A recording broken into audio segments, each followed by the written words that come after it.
Greetings and welcome to Talk a Little, Learn a Lot, the American Society of Naval Engineers podcast, during which we talk about all things ASNE. I'm your host, Stephen Phillips. Today, I'm joined by Cheryl Jordan, who is one of the organizers for the Fleet Maintenance and Modernization Symposium, to learn more about what ASNE members and other participants can expect to see and hear during the event. As a friendly reminder, FMMS is September 16th to 19th at the Virginia Beach Convention Center in Virginia Beach, Virginia. Cheryl, thank you for joining me on the podcast. I look forward to hearing more about the symposium. It's my pleasure, Steve. Thank you. Cheryl Jordan has more than 20 years of experience in strategy development, planning, and strategic communications. She is adept at navigating complex business systems and fostering collaboration across military, civilian, and industry partners within the defense sector. Cheryl is committed to driving operational excellence and achieving mission-critical goals through innovative strategies and meticulous execution. An active member of ASNE for 11 years, she is currently serving as the Strategic Communication Chair for the ASNE San Diego section, and as I suggested earlier, is the Innovation Theater Chair for the upcoming symposium. Cheryl, before we delve into the symposium, I always first like to ask ASNE members, all of us presumably have a passion for naval engineering and something that connects us to the organization. What is it for you? Yeah, thank you for that question, Steve. Although I've not served in uniform nor hold an engineering degree, I've been fortunate to be a part of and serve within this professional community. I would say my journey started back in 2011 with my first clients at the Surface Maintenance Engineering Planning Program and Surface Team 1. At that time, SurfMet was a new command characterized by passionate leadership from the SCS level down to the division heads. Many of those leaders you probably still see today, Ms. Ann Sandell, Mr. Chris Ledlow, Mark Darwin, Scott Mitchell, they all continue to shape our Navy's policies and processes today. In fact, working with them taught me to be faithful in routine. And I would say the devil's in the details, but so is salvation. You can still hear one of them say today that how you do one thing is how you do everything. And that principle is vital for a command success and underscores the importance of relationships within the organization. So something that resonates with everyone striving to make a difference daily. It ignited my passion for seeking further opportunities to collaborate with exceptional leaders such as Mr. Lind. He imparted valuable engineering insights, really cool equations from the engineering community, but also the importance of looking beyond one's shoes and the connective tissue across Navy, Coast Guard, or Marines. Relationships matter and can help break down those silos. When you have a mission, a passion, and a conviction, you perform on a completely different level. And that's where I try to strive for innovation theater every single year. Cheryl, I know many ASNE listeners are excited to participate in the Fleet Maintenance and Modernization Symposium. Others may not necessarily have connected with everything that the event has to offer. So let's share with them what they can expect. First, the symposium has a theme, correct?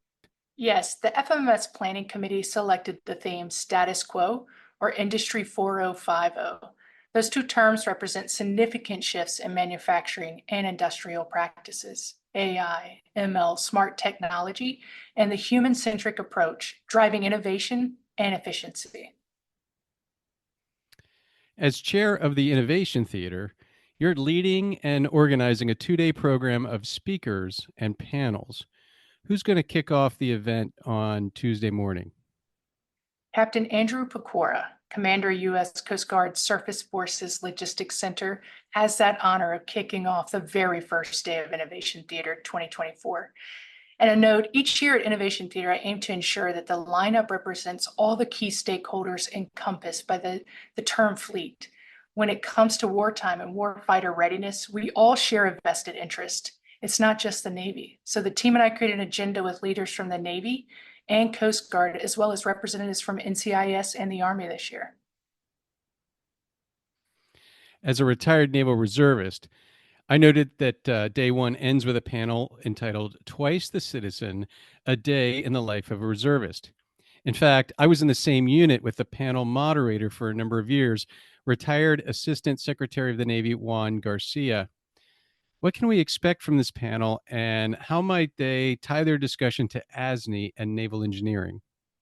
Now, recently, I had the honor of attending a Navy employee recognition event where then Vice Admiral Mustin and his team hosted an exceptional one-day celebration for employers.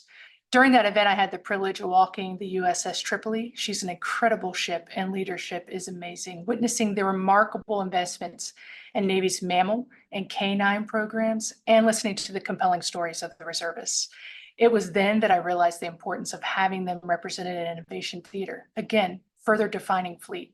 So Juan Garcia is deeply passionate about this topic, has championed it throughout his whole career.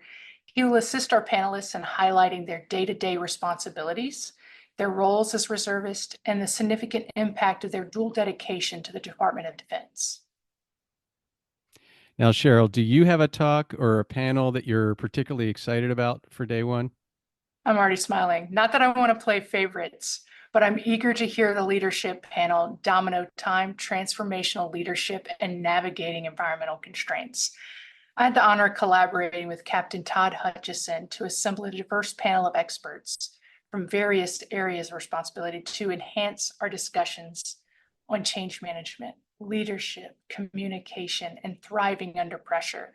This initiative represents an incredible opportunity to demonstrate the value of reaching across the aisle to gain insights and experience from professionals outside of our usual networks. I've expressed my vision for this panel to be the highlight of the event, or the belle of the ball, if you will, evoking the excitement of a NASCAR victory celebration and the fervor of Mardi Gras. The program of Innovation Theater and FMMS should leave our attendees feeling that their time away from the office was truly valuable and enriching. What can attendees expect for day two in the Innovation Theater?